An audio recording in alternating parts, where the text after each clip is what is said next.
shadow of the conquering German armies covered Western Europe, the self-styled master race was riding high.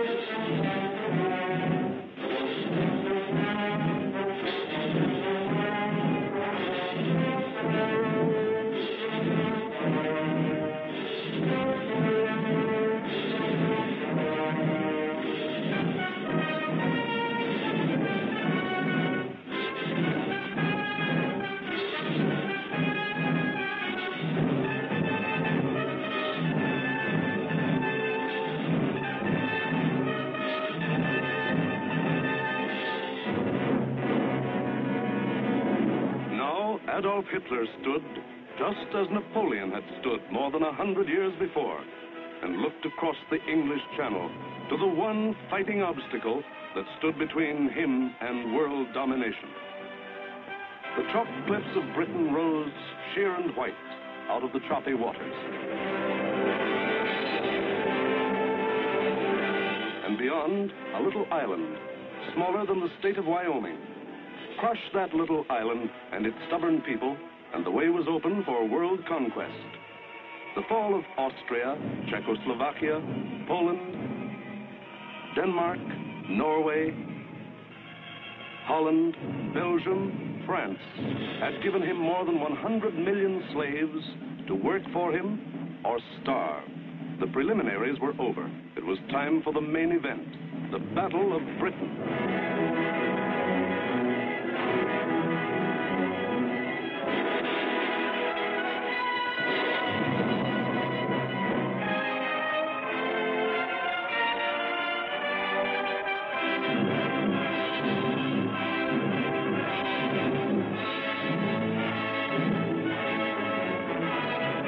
Hitler and his generals feverishly drafted their plans for the conquest of Britain.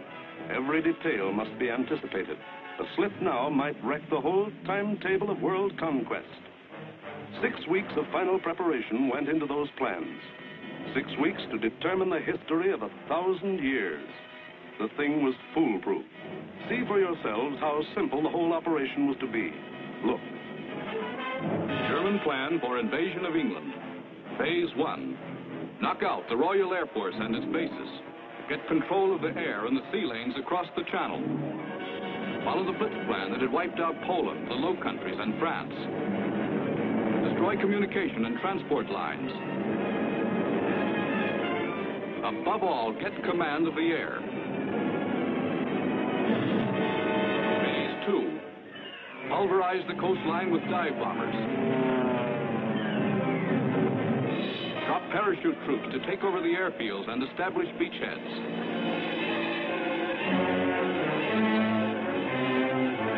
Phase 3. Actual invasion. Pour the German panzer divisions across in high-speed barges under an umbrella protecting fighter planes.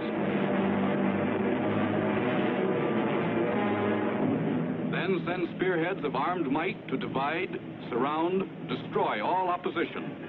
That's all there was to it.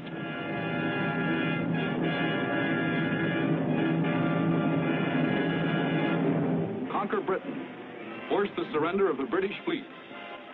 Then, with the combined sea power of Germany, Britain, Italy, France, and Japan, he could control the seas and tell us where to head in.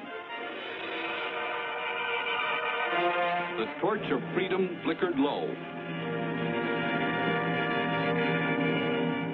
On the Channel invasion coasts, more than 100 fully equipped German divisions were singing the Nazi theme song, "We are sailing against England," as they waited the word from Hitler.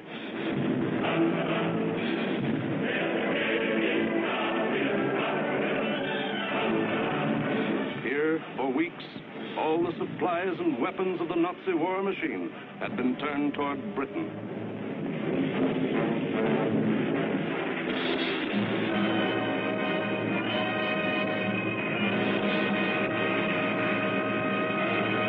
The joy jaws of the Nazi whale were set to swallow Jonah.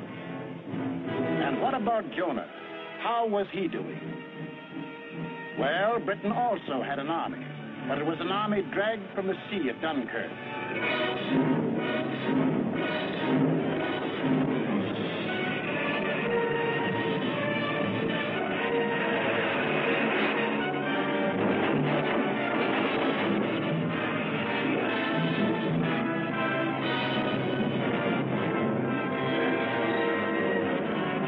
Without weapons. These had been left behind on the roads of France. Tanks, guns, motorized equipment, all abandoned to save the one priceless item, men.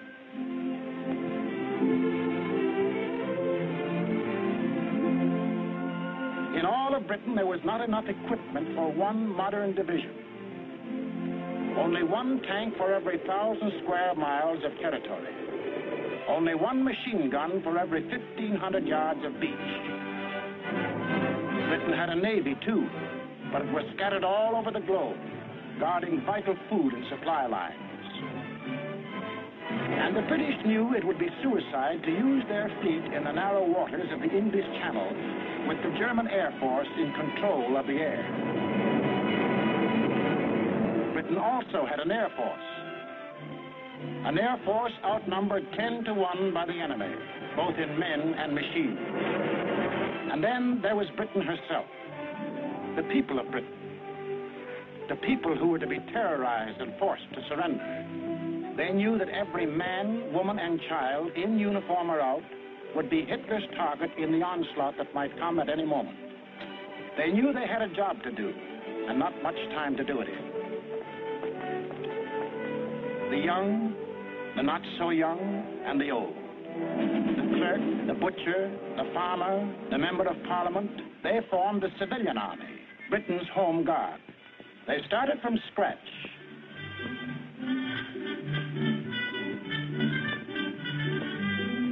Experience, equipment,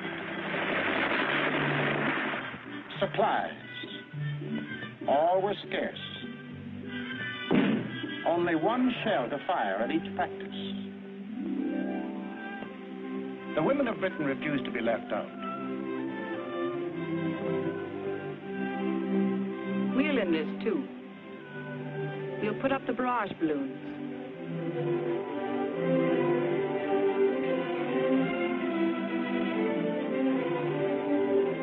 Man the ack-ack guns. We'll run the railroads and get the trains through on time. Ferry the planes. Carry the dispatches. Drive the ambulances and run the buses. And we'll see that our men are fed and don't go hungry.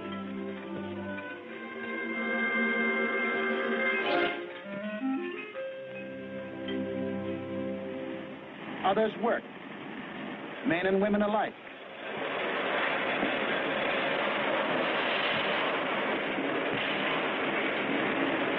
They worked full time, overtime, double time, 40 hours a week, 50, 60, 70.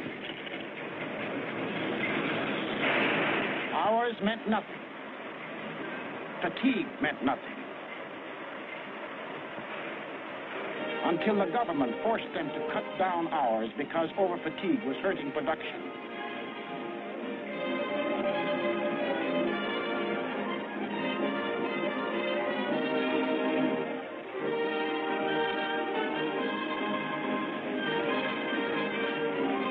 And when they weren't working, the men patrolled the moors for parachutists, blocked the roads, rehearsed invasion defenses.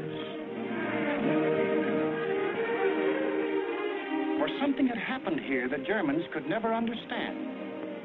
In a democracy, it is not the government that makes war. It is the people.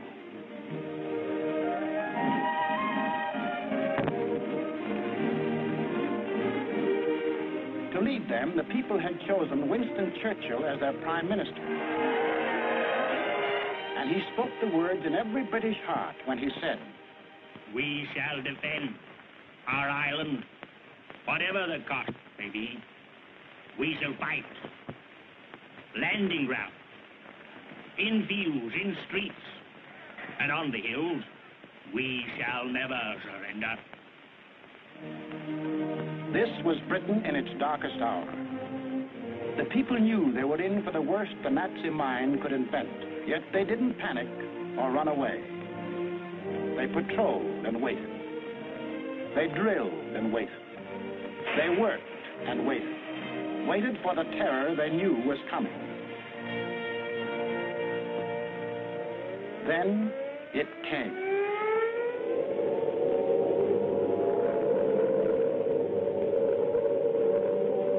That's the sound that became part of the life of every man, woman, and child in Britain.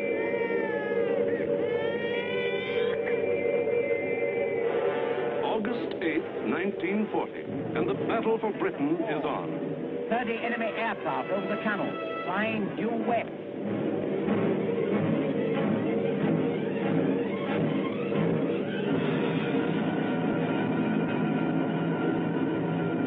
Here comes the Luftwaffe. In dozens of flights, hundreds of planes, bombers, fighters, dive bombers, across that 21 miles of channel, that 8 short minutes of water. Their first tactics were to bomb convoys in the channel. Convoys loaded with food and munitions, bound for the great port of London.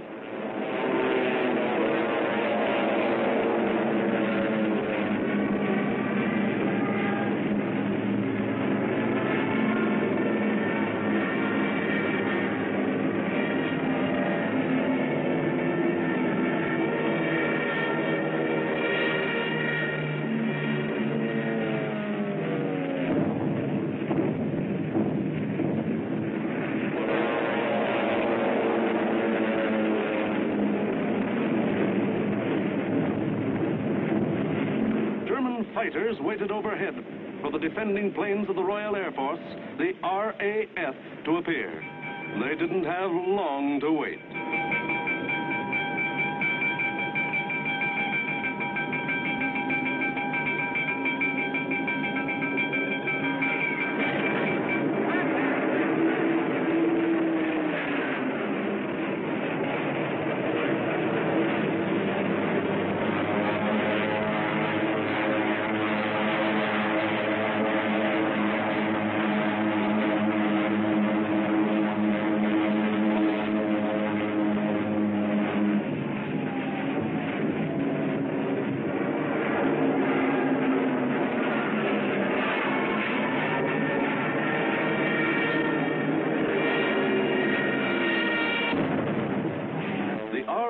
Came, facing odds of 6, 8, 10 to 1, and dove in, shouting the old hunting cry, "Tally-ho!"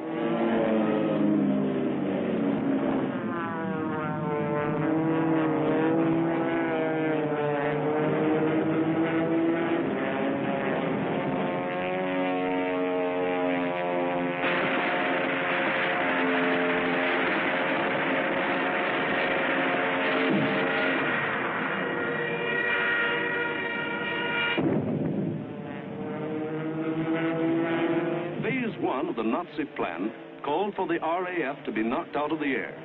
But the men of the RAF hadn't read the Nazi plan.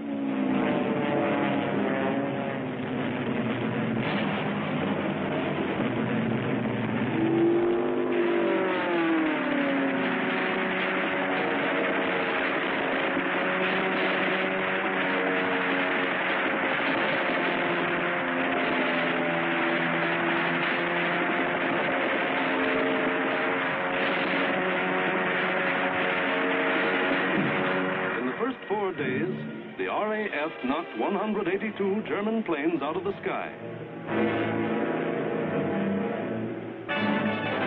For the next week, the Germans attacked the coast cities from the Thames River to Weymouth.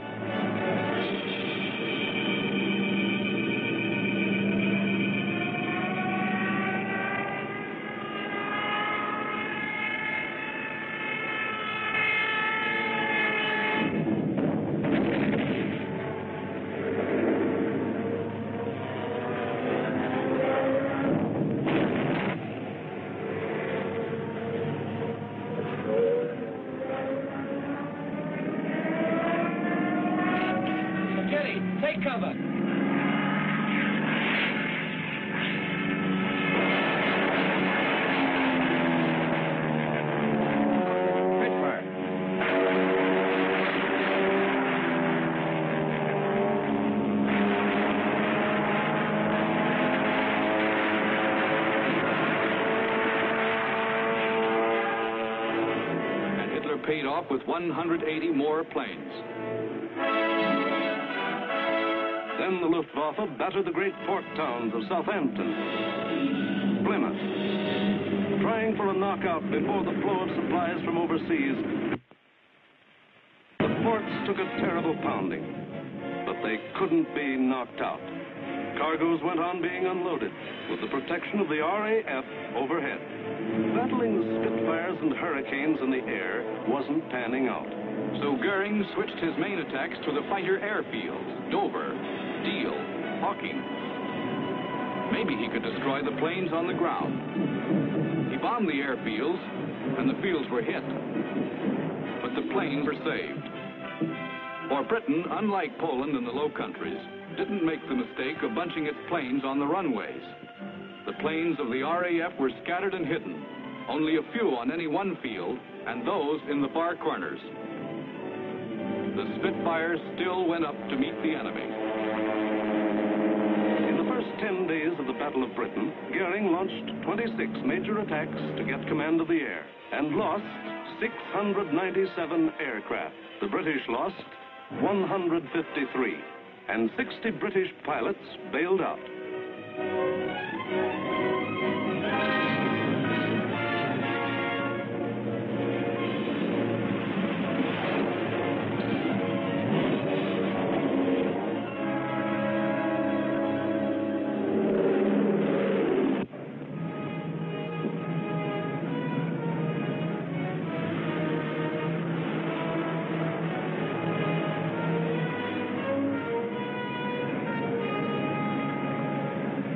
Valuable trained men were saved and ready to fight again, but the crews of Goering's planes were lost to him forever.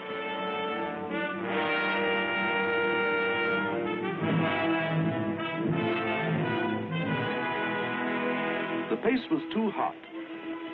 Something was going haywire. The Nazis had to call time out.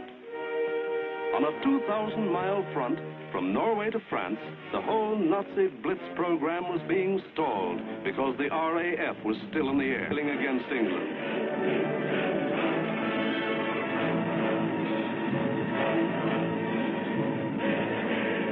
The long-range German guns were getting hot from throwing shells across the channel.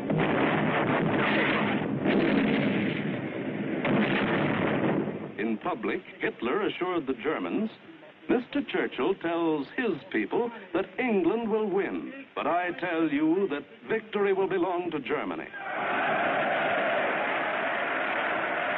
But in private, he sent for Goering, the boss of the Luftwaffe, and put him on the hot seat. Goering was told to do something and do it quick. So on August 30th, he ordered all-out attacks on inland aerodromes and industrial centers. Maybe he could knock out the RAF on the assembly line. And he adopted new tactics, too. More fighters and fewer bombers. Or maybe he just had fewer bombers to send. Anyway, those he did send were well protected. Fighters above at high altitudes. Fighters on both sides. Fighters in the front and in the rear. Fighters weaving in and out of the bomber formations. Britain, winner of the first round, was ready. With higher morale and sharper defense. Improved listening posts were set up all along the coast and warned of the enemy's approach before he left the continent. A quick flash from the control station to the fighter station. And pilots were on their way to meet the enemy while he was still over the channel.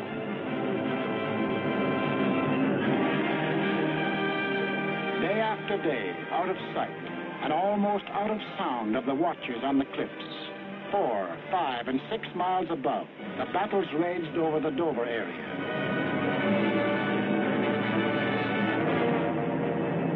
The Dover area became known as Hell's Corner.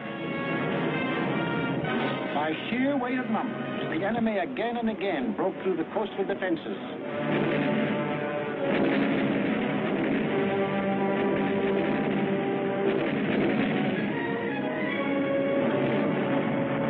And reached inland to the airdrome.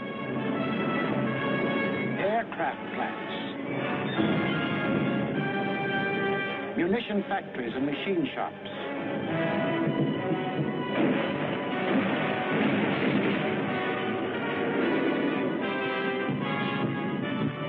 Hello, gunfire in the southeast. Right.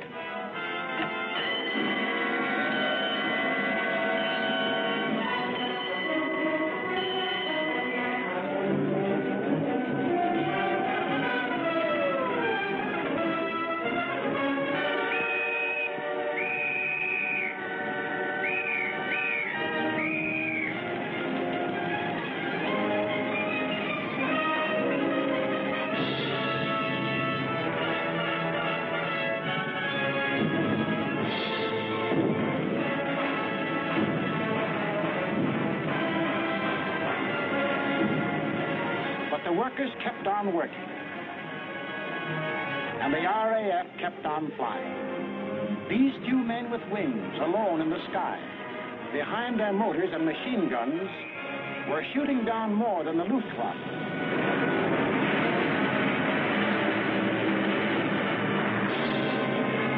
They were smashing the whole Nazi plan of world conquest.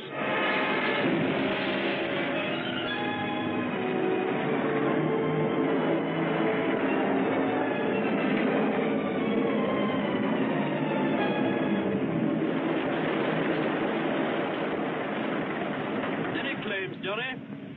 109 destroyed, buddy, yes. Oh, good show. How'd you get on, sir? I had a wonderful party, thanks. Are you all right? You get any of the bladders? Yes, I got a Messerschmitt 109 in Livonia.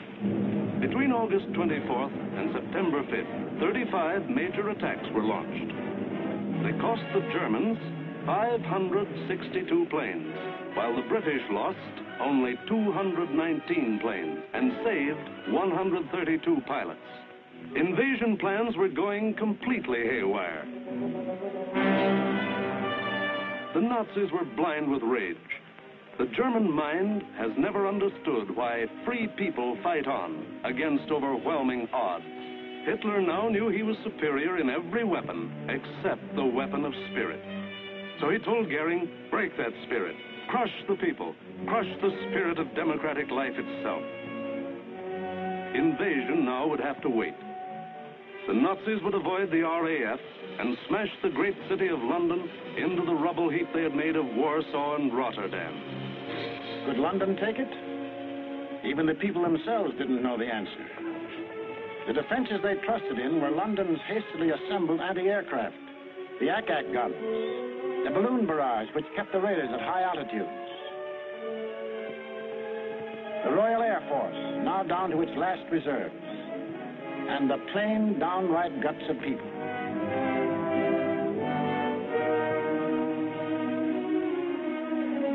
They sent more children out of the city.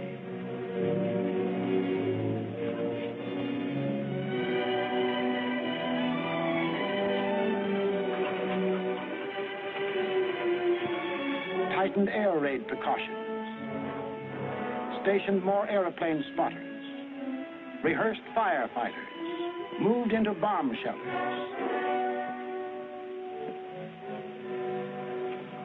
They blacked out their city and carried on.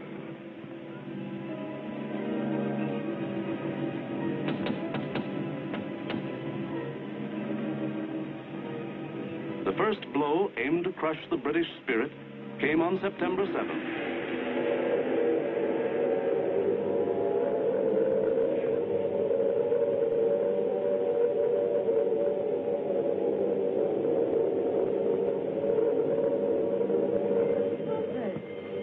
Roof reports planes coming in. Control room speaking. Customers and staff will now take cover in the basement. Please do not run, but keep moving. Down the stairs, or you can use the escalator.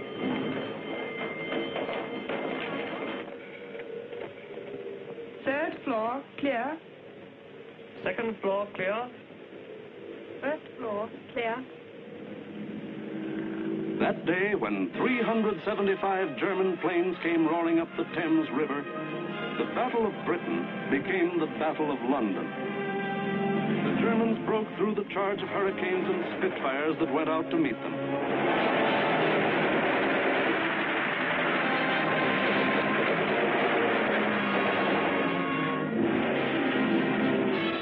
was any pretense of aiming at military objectives. This was just savage destruction.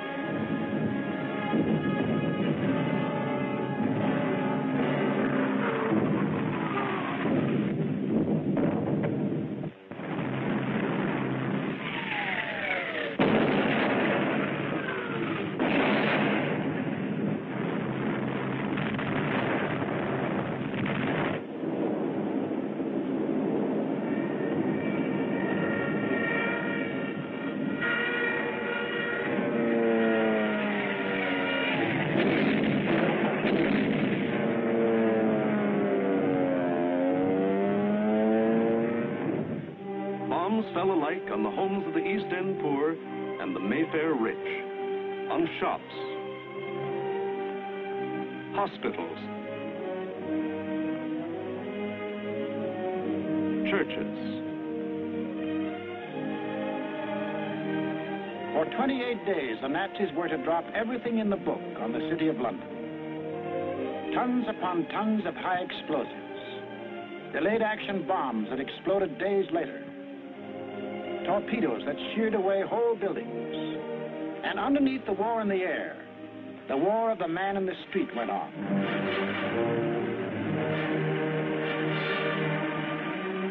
He learned to exist with very little food.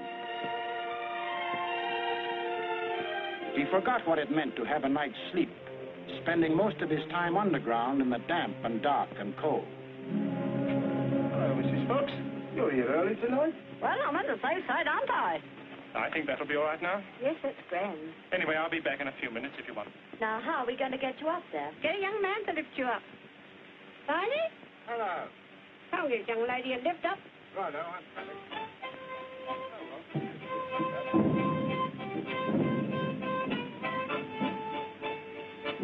The air raid wardens stayed at their posts. Doctors and nurses worked on steadily as the bombs crashed all around them. Rescue squads labored night and day. Hi, Gordon. I found her. Is she dead? Right, sir. Firemen said, nuts to the bombs and battle to put out fires. This was life in the Blitz. Against all the rules of Nazi warfare, Britain was refusing to crumple up. Across the Channel, the enraged Goering took personal command of the operations.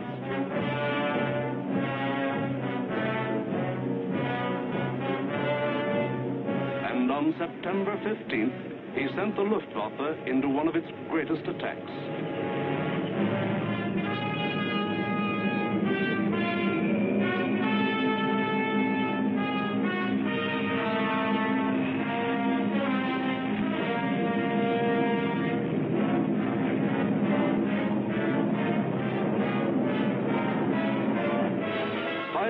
German bombers and Messerschmitt fighters roared over the English coast. Stormouth calling. Planes heard 3 miles southwest. Out for hostile planes approaching from the southwest. The British met the challenge by throwing in everything they had.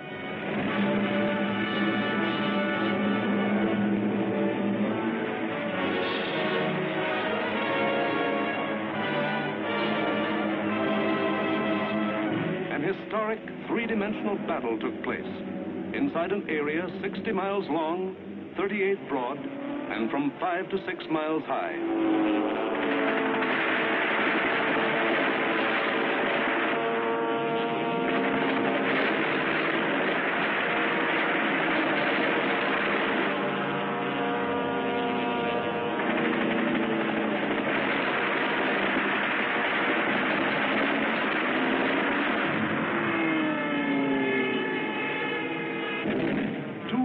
Individual dogfights took place within the first 30 minutes of the raid.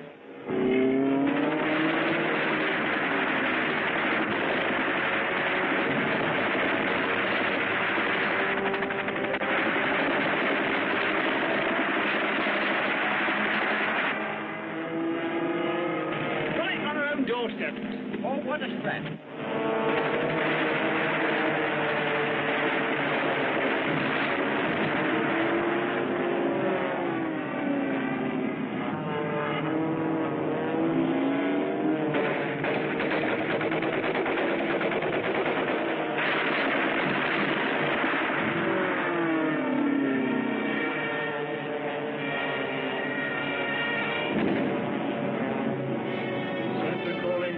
1. Thank you, Center. We'll keep a lookout for them. Hostile formation to the south. Some of the German bombers broke through London's defenses.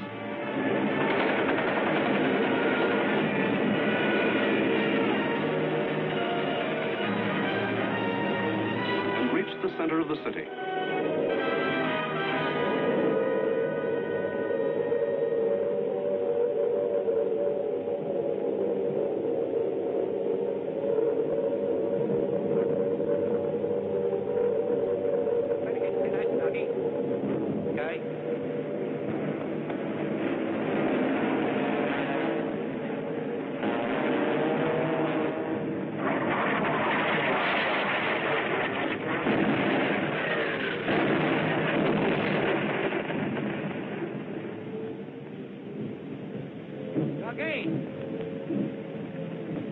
Ducky, where are you?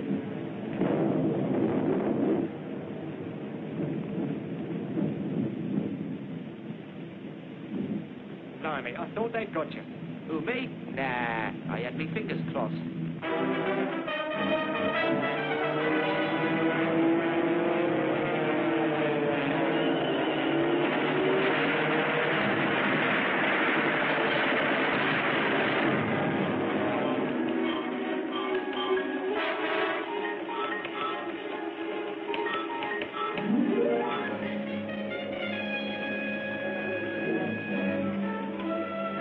Communique. The biggest bag yet. 185 enemy aircraft shot down. End of message.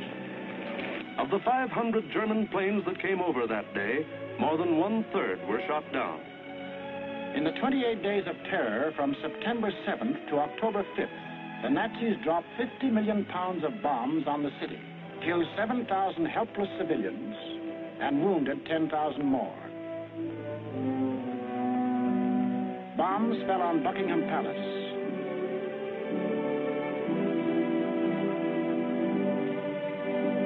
Westminster Abbey.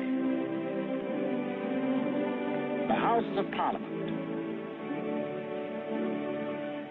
Fleet Street, the center of the news. St. Paul's Cathedral. Bombs blasting the historic past out of the lives of Englishmen.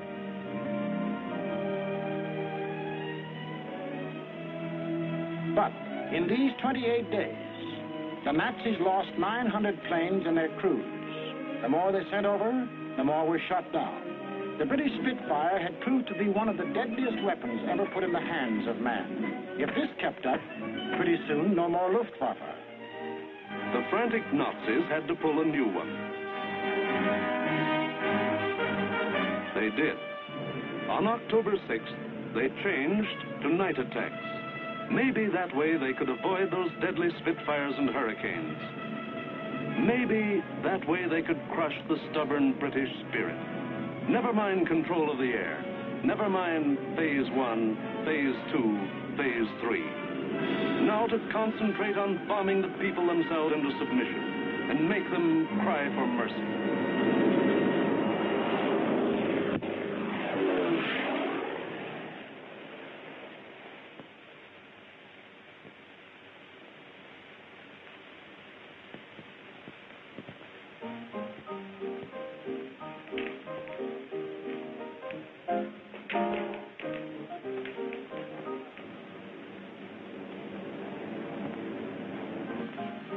Hostile raid, sir.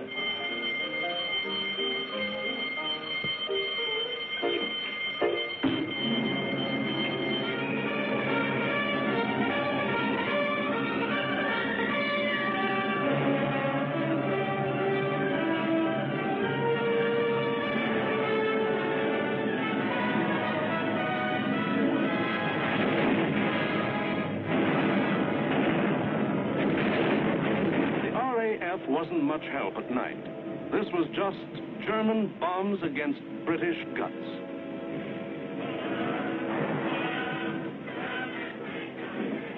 Harvey? Hello, Jack. Sound happy enough down there tonight, don't they? Yes, they're all right.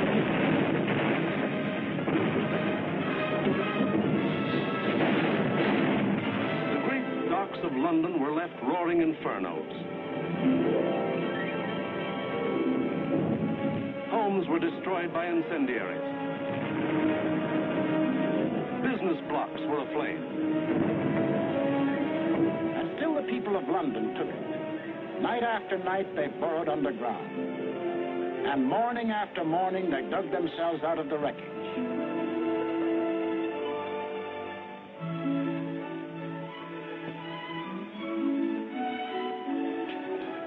Good morning, Mrs. Boyle. Morning, Mr. Arms. Here's a nice right here. Come on, Bessie.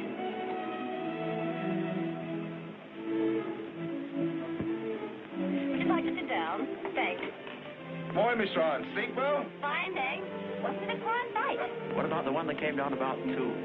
I didn't hear it. Did you? No. Oh, we're getting used to them around here.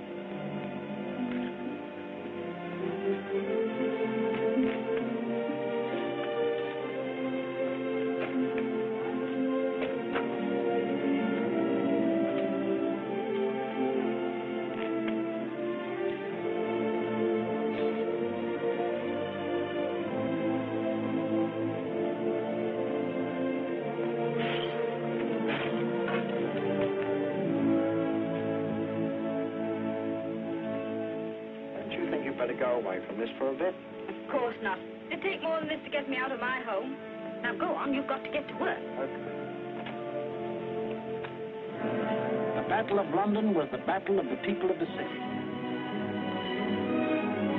In spite of bombs and fire and death, they got to their desks and workbenches to spend another 10 or 12 hours working. The British spirit was stronger than ever. And the RAF was flying higher than ever. Not only higher, but farther. SIO, operation for the night. GP 1562, EP 781, 10 aircraft. You'll find, I think, a decent photograph of the submarine yard, sir. There's a very good one taken the other night, Monty. Was there? A bit further along. That's it. Those are the submarine yards. Where? There. Yes. Well, chaps, this is your target for tonight. It's the submarine and shipbuilding yards at Bremen. It's a vitally important target, and it's got to be hit hard. In the midst of this life and death struggle, the British found strength not only to defend, but to counterattack with what few bombers they could get together.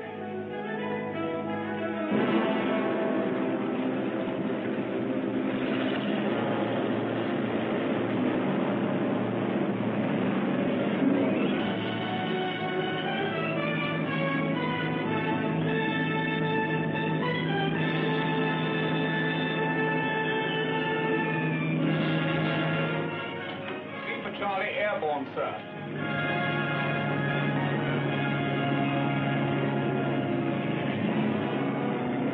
Hello, rear gunner. Can you hear me?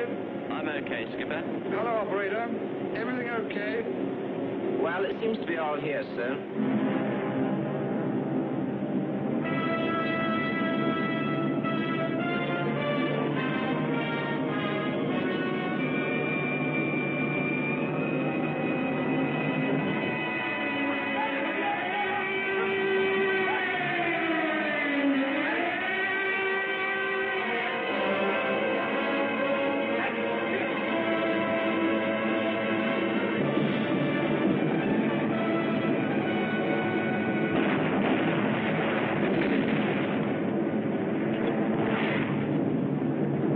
Stand by. I'm going in a glide.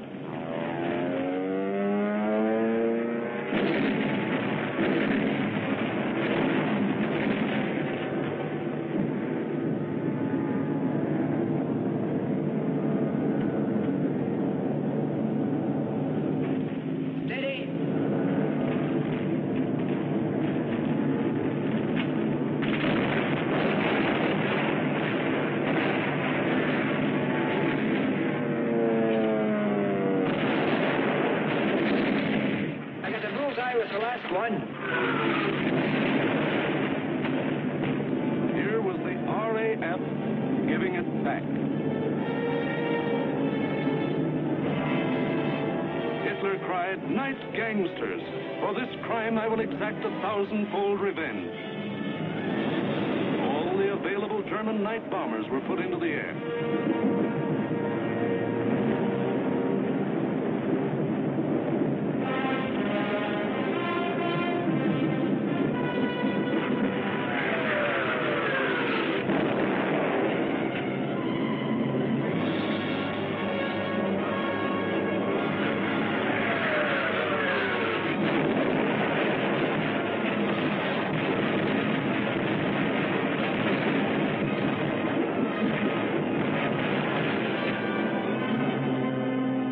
Thousand-fold revenge was Coventry. On the night of November 14th, £1 million of bombs were dropped on the city.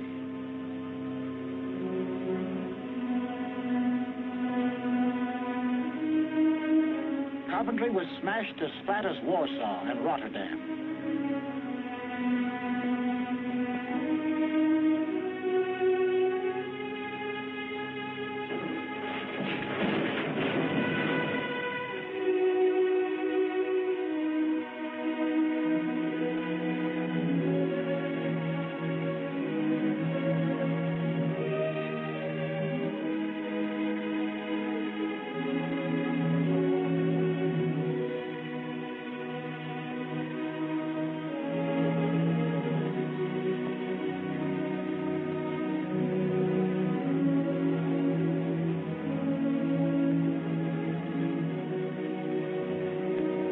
The people of Coventry dug their loved ones out of the blasted ruin, saw them to their last resting place in a common grave.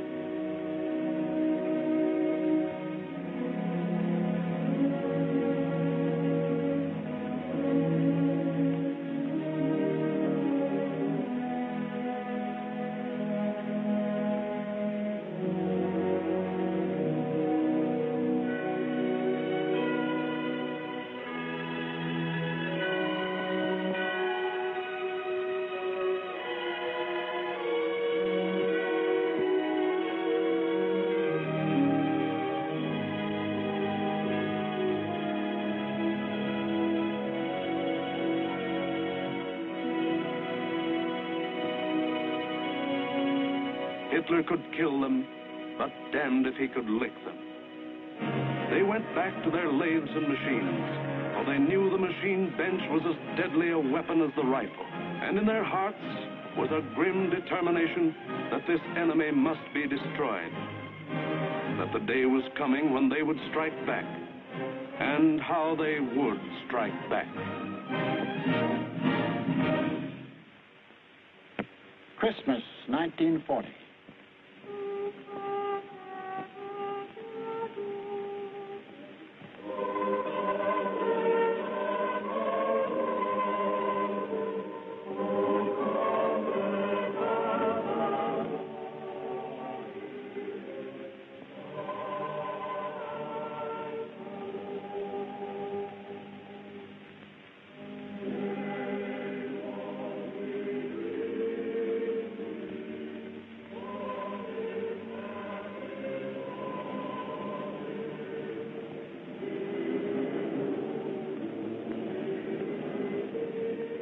Christmas, season of peace on earth, goodwill toward men, was the ironic quiet before Hitler's great burst of rage against a people who couldn't be licked.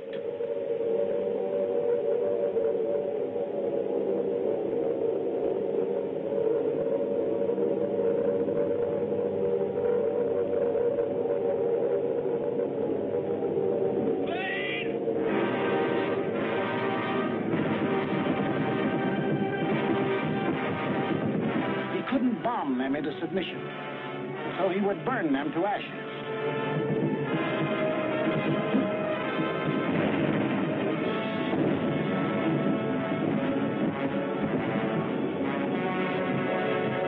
Millions of firebombs rained down on the great city of London.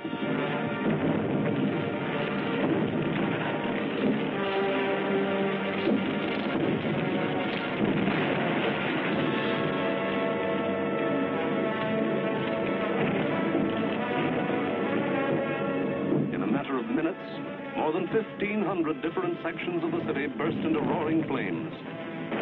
Flames that swiftly merged into the greatest fire in recorded history.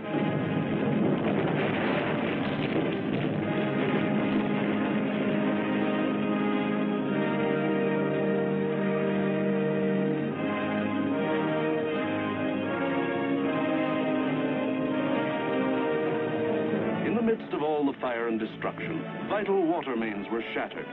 Water pressure was almost entirely cut off. Heroes of the night were men of the London Fire Brigade who stretched temporary hose lines out to the center of the Thames River, struggling through mud and slime. For the Nazis had carefully picked a night on which the Thames River had one of the lowest ebb tides on record.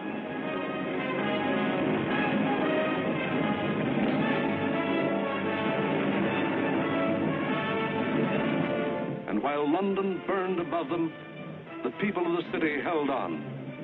Chin up and thumbs up. They knew this was the people's war, and they were the people.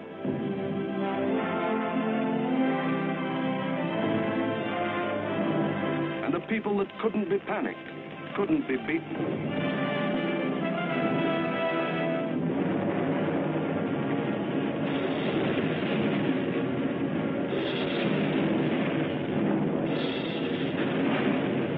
In the months to come, the British were to suffer many such bombings and burnings. But a nation that calls on cold courage when hot courage runs thin may die, but it can't be defeated.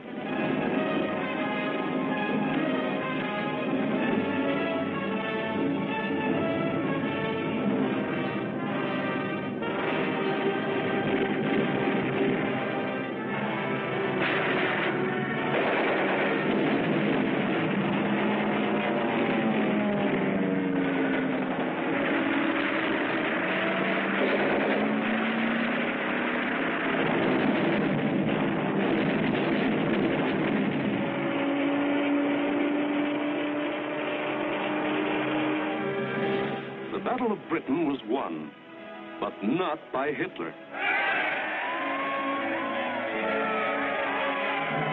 Hitler had lost the battle. He had lost 2,375 German planes and their crews. For the first time, it was the Germans who ate the bitter dirt of defeat. Gone was the legend of their invincibility.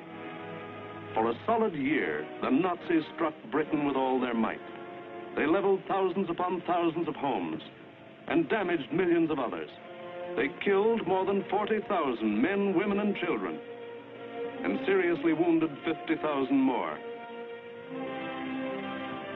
But not one single Nazi soldier set foot on British soil. But Hitler couldn't stop, and in our next film we will show how he had to turn to the east again. Why did the Nazis lose the Battle of Britain? First, because a regimented people met an equally determined free people, and the free people made them quit cold. We've been bombed, dive bombed, high-level bombed, machine guns, been through 2 invasion scares. And the last lot we had the house down about our ears. But we're still sticking it, and we're going to stick it. Second, because this was a new kind of war, and the RAF were the men who could fight it. These were the men who belonged to what Hitler called those weak, soft democracies. The British did more than save their country. They won for the world a year of precious time. It was not only for the people of Britain, but for the people of the world that Winston Churchill spoke when he said, "Never in the field of human conflict was so much owed by so many to so few